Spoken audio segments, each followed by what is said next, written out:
నమస్తే, welcome to our voice. నేను journalist నవత. దేశంలో లోక్సభ ఎన్నికలు మొత్తం 7 విడతల్లో జరగబోతున్నాయి. ఈ 7 విడతల ఎన్నికల్లో భారీగా పోలింగ్ జరిగితే అధికారంలోకి మళ్ళీ బీజేపీ వస్తే పాకిస్తాన్కి చాలా కష్టం అనే విషయం పాకిస్తాన్లోని చాలామంది నేతలు చెప్పడమే కాదు, ఎట్టి పరిస్థితిలో నరేంద్ర మోదీ మళ్ళీ ప్రభుత్వాన్ని ఏర్పాటు చేయొద్దు, ఏర్పాటు చేస్తే చాలా కష్టం అనే విధంగా పాకిస్తాన్లోని నేతలు మాట్లాడుతుంటే, ఇక్కడ కాంగ్రెస్ నేతలు పాకిస్తాన్ మనకు మిత్రదేశంలాగా ఉండాలి, పాకిస్తాన్తో సత్సంబంధాలు పెట్టుకోవాలి, పాకిస్తాన్తో మనం కలుసుకుంటూ వెళ్ళాలి, కానీ శత్రుత్వాన్ని పెంచుకోకూడదు అని చెబుతూ శత్రు దేశం మీద ప్రేమ ఒలకబోస్తున్నవి ఈ మధ్యకాలంలో సోషల్ మీడియాలో చాలా చూస్తున్నాం. అయితే ఎట్టి పరిస్థితిలో పోలింగ్ పర్సంటేజ్ పెంచకుండా ఉంచి ఎన్డీఏ కూటమి మళ్ళీ అధికారంలోకి రాకుండా చేసి ప్రధానిగా నరేంద్ర మోదీ రాకుండా ఉండడానికి పాకిస్తాన్ భారత్లో జరగబోతున్న ఎన్నికల విషయంలో కుట్ర పన్నుతోందట. అట్లా ఎలా అసాధ్యం? భారత్లో జరిగే ఎన్నికలకు పాకిస్తాన్ ఏం చేయగలుగుతుంది, అది ఎలా సాధ్యమవుతుంది అని ఆలోచిస్తున్నారా? దానికి సంబంధించి ఒక ఆర్టికల్ వచ్చింది. ఆర్టికల్ని మేము ముందుంచే ప్రయత్నం చేస్తాను. మొత్తానికి ఏదేమైనా భారతదేశంలో 4 విడతల పోలింగ్ అయితే పూర్తయిపోయింది. ఈసారి పశ్చిమ బెంగాల్లో కూడా చాలా పెద్ద ఎత్తున పోలింగ్ అయితే జరిగింది. ఇక ఈ ఆర్టికల్లోకి వెళ్తే ఇదేంటి, భారతదేశంలో జరుగుతున్న పార్లమెంట్ ఎన్నికల్లో ఓటింగ్ పర్సంటేజ్ను పాకిస్తాన్ ఎలా తగ్గిస్తుంది అని ఆలోచిస్తున్నారా? నిజంగా ఈ ఆర్టికల్ టైటిల్ చూసినప్పుడు నేను కూడా అదే ఆలోచించా. పాకిస్తాన్ ఇక్కడ ఎలా తగ్గించగలుగుద్ది? సరే, పాకిస్తాన్లో ఏమైనా నాయకులు మాట్లాడినంత మాత్రాన అది భారతీయుల మీద ప్రభావం చూపుతుందా? లేదా ఇక్కడ కాంగ్రెస్ నాయకులు నొక్కి వక్కాడించేలాగా పాకిస్తాన్ మనకు శత్రువు కాదు, మిత్రులు లాంటి వాళ్ళలాగే ఉండాలి అని చెప్పినంత మాత్రాన శత్రు దేశం పాకిస్తాన్ అనే విషయాన్ని భారత ప్రజలు గ్రహించకుండా ఉంటారా ఏంటి అనుకున్నా. కానీ అంతా చదివిన తర్వాత వీళ్ళు ఇంత దుర్మార్గులా అనిపించింది. ఇప్పటి వరకు 4 విడతలుగా ఎన్నికలు పూర్తయ్యాయి. ఇక 5వ విడత ఎన్నికలు దగ్గరలో ఉన్నాయి. ఈ 4 విడతల ఎన్నికలకు బీజేపీ లేదా ఎన్డీఏ క్లీన్ స్వీప్ చేసే అవకాశాలు కనిపిస్తున్నాయి. దీంతో ప్రజలను పోలింగ్ బూత్ వద్దకు రాకుండా పెద్ద ఎత్తున పోలింగ్ పర్సంటేజ్ తగ్గేలా పాకిస్తాన్ గూఢాచార సంస్థ అయిన ఐఎస్ఐ ప్లాన్ చేస్తుంది. అది ఎలాగంటే, పోలింగ్ జరిగే వివిధ కేంద్రాలలో బాంబులు పెట్టినట్లు ఇటు మీడియాలో అటు సోషల్ మీడియాలో ప్రచారం చేయడం. ఒక 4-5 కేంద్రాలలో బాంబులు పెట్టినట్లు కనుక ప్రచారం చేసినట్లయితే ఆటోమేటిక్గా పోలింగ్ పర్సంటేజ్ దారుణంగా పడిపోతుంది. ఓటింగ్ పర్సంటేజ్ తగ్గితే బీజేపీ ఓడిపోతుంది. పాకిస్తాన్కి కావాల్సింది కూడా అదే. అయితే ఈ విషయాన్ని ఇప్పటికే భారత ఏజెన్సీలు కనిపెట్టి తగిన చర్యలు తీసుకుంటున్నాయి. 4 విడతల ఎన్నికలు అయితే జరిగిపోయాయి. 4 విడతల ఎన్నికల్లో కూడా ప్రతి చోట బీజేపీ క్లీన్ స్వీప్ చేయబోతుంది, బీజేపీ అత్యధిక స్థానాలను గెలుచుకోబోతుంది అంటూ వార్తలు అయితే వస్తున్నాయి. అంటే కొన్ని ప్రాపగండా కోసం ఎన్డీఏకి సీట్లు తగ్గుతాయని చెప్తున్న మాటలు లేవా అంటే అది వాస్తవాలని చెప్పాలి. ప్రాపగండాల కోసమో లేకపోతే ప్రజలను తప్పుదోవ పట్టడానికో చెప్తే ఖచ్చితంగా హర్షించరు.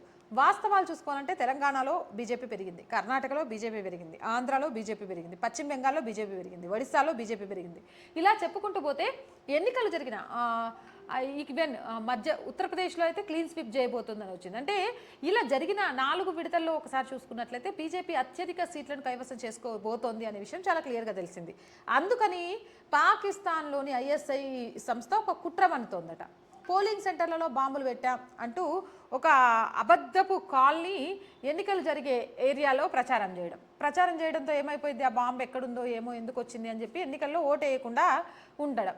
అప్పుడు పర్సంటేజ్ పడిపోతే ఇక తమకు కావాల్సిన వాళ్ళకి, ఒక వర్గం వాళ్ళకి ఇదంతా ప్రాపగండా అని ముందే తెలిసి ఉంటుంది కాబట్టి వాళ్ళ ఓట్లు పడి వాళ్ళు సీట్లు సాధించుకోవచ్చు అనుకుంటున్నారట. ఎంత దిగజారిపోతున్నారో చూసారా? భయభ్రాంతులకు గురి చేసి, అపోహలు సృష్టించి, ఉచితాలు చూపించి, ఆశలు పెట్టించి, వర్గాలుగా విభజించి, మతాలుగా చిచ్చుపెట్టి, కులాలుగా అభివర్ణిస్తూ ఓటు బ్యాంకుగా మార్చుకోవడానికి చేస్తున్న ప్రయత్నాలు గలీజ్గా అనిపిస్తున్నాయి కదా. ప్రజల కోసం, ప్రజల వద్దకు, ప్రజల చేత పరిపాలించే ప్రజాస్వామ్య వ్యవస్థని భయభ్రాంతులకు గురి చేస్తూ, ఆశలు చూపిస్తూ, తాయిలాలు ఇస్తూ ఒక వ్యాపార రంగంగా విస్తరించడానికి ప్రయత్నం చేస్తూ శత్రు దేశంతో, ఈరోజు శత్రు దేశం కూడా భారత్లో మోదీ ప్రభుత్వం రాకుండా కుట్ర చేస్తోంది. అంటే అదే మోదీ ప్రభుత్వం కనుక వస్తే భారత్ ఎంత పటిష్టంగా తయారవుతుంది అనే విషయాన్ని చెప్పకనే పాకిస్తానే చెప్తోంది. ఒక్క మోదీ ప్రభుత్వం తప్ప ఇంకేదొచ్చినా పాకిస్తాన్కి చాలా ఈజీ భారత్ని అన్నిట్లలో కూడా ఓడించటం. గతంలో చూసాం ఎన్ని ఉగ్రదాడులు, ఎంతమంది ఉగ్రముఖ భారత్లో ప్రవేశించేటోళ్ళు. పొద్దున లేచిన దగ్గర నుంచి భారత్కి పాకిస్తాన్ ఏం చెప్తే అది వినాల్సి వచ్చేది. వినకపోతే పరిస్థితి ఏంటి అనేది. ఇప్పుడు భారత్ని చూస్తే పాకిస్తాన్ ఉనికిపోతోంది, సర్జికల్ స్ట్రైక్స్ చేస్తోంది, అడుగు లోపలికి వేయాలన్నా భయపడే స్థాయికి వచ్చింది. పాక్ ఆక్రమిత కాశ్మీర్ ప్రజలు కూడా మీకు దండం పెడతాను మహాప్రభు, మమ్మల్ని భారత్లో కలిపేయండి అంటూ గొడవ చేసే పరిస్థితి అగ్రగామిగా భారత్ ఎదుగుతోంది. మరి అగ్రగామిగా భారత్ ఎదుగుతోంది అంటే కారణం భారత్ని పరిపాలిస్తున్న ప్రభుత్వం. ఆ ప్రభుత్వం కనుక మనుగడలో ఉంటే ఖచ్చితంగా కూడా తమ ఉనికే ప్రశ్నార్థకంగా మారుతుంది అని ఎంత పెద్ద కుట్ర చేస్తోంది అనేది అర్థమైంది కదా. కాబట్టి ఎన్నికలు జరుగుతున్న ప్రతి స్టేట్లో కూడా మీ ఓటు హక్కును వినియోగించుకోండి. అండ్ నువ్వు తెలుగులో చెప్తే వాళ్ళకేం అర్థమైందక్క, వాళ్ళ లాంగ్వేజ్ వేరు కదా అంటే, అక్కడ తెలుగువారు భారతదేశంలో ఇందు కలర్ అందులేదని సందేహము వలదు. ఏ రాష్ట్రంలో ఎతికినా దొరుకుతారు. కాబట్టి మీరు వాళ్ళకి అర్థమయ్యేలాగా చెప్పండి. ఓటు అనేది రాజ్యాంగం మనకు కల్పించిన అతి పెద్ద బాధ్యత. ఆ బాధ్యతను సక్రమంగా నిర్వర్తించగలిగితే హక్కుల కోసం పోరాడవచ్చు, ఇలాంటి దుష్ట శక్తులకు అడ్డుకట్ట వేయచ్చు. సో పోలింగ్ పర్సంటేజ్ని పెంచండి, మీ ఓటు హక్కును వినియోగించుకోండి, 5 ఏళ్ల మీ భవిష్యత్తును మీరే ఎన్నుకోండి. ఇలాంటి మోర్ వీడియోస్ కోసం మన ఛానల్ని వెంటనే సబ్స్క్రైబ్ చేసుకోండి. ఈ వీడియో నచ్చిందా? లైక్ చేయండి, షేర్ చేయండి. అండ్ చాలామంది వీడియోస్ చూస్తున్నారు, సబ్స్క్రైబ్ చేయడానికి ఏమైందండి, చిన్న సబ్స్క్రిప్షన్ మన ఛానల్కి ఎంత బలాన్ని ఇస్తుందో తెలుసా. అండ్ సపోర్ట్ చేయాల్సిన అవసరం కూడా ఉంది. ఇలా ఉన్నది ఉన్నట్టుగా చెప్పే వాళ్ళకు ఆదుకునే వాళ్ళు లేకపోతే సపోర్ట్ చేసే వాళ్ళు చాలా తక్కువగా ఉంటారు. అయినా కూడా ఇంత ధైర్యంగా వాస్తవాల్ని ముందుకు తీసుకురావడానికి కారణం మీరే, మీ అందరూ ఆదరిస్తున్న తీరే. అలాగే మీ అందరూ సపోర్ట్ చేస్తే మనం ఒక ప్రాపర్ ఆఫీస్ని సెట్ చేసుకుందాం.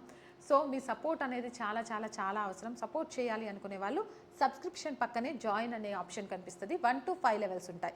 ఏదో ఒక లెవెల్లో సపోర్ట్ చేయండి, లేదా స్క్రీన్ మీద గూగుల్ పే, ఫోన్పేతో పాటు అకౌంట్ డీటెయిల్స్ ఉన్నాయి. మీరు చేసే చిన్న సహాయం కూడా అది మన ఛానల్కి అతి పెద్ద ఉపయోగకరంగా మారుతుంది అనే విషయాన్ని గుర్తు చేస్తున్నా. అండ్ వ్యాపార ప్రకటనల కోసం, అదేనండి మార్కెటింగ్ యాడ్స్ కోసం కూడా సంప్రదించవచ్చు. మీ వ్యాపారాన్ని విస్తరించుకోవడంతో పాటు మన ఛానల్కి కూడా సపోర్ట్ చేసిన వాళ్ళు అవుతారు. 8328500576 ఇది మన యాడ్స్ కోసం ఫోన్ నెంబర్. సో మీ వ్యాపార ప్రకటనల కోసం కూడా ఆర్ వాయిస్ని సంప్రదించవచ్చు.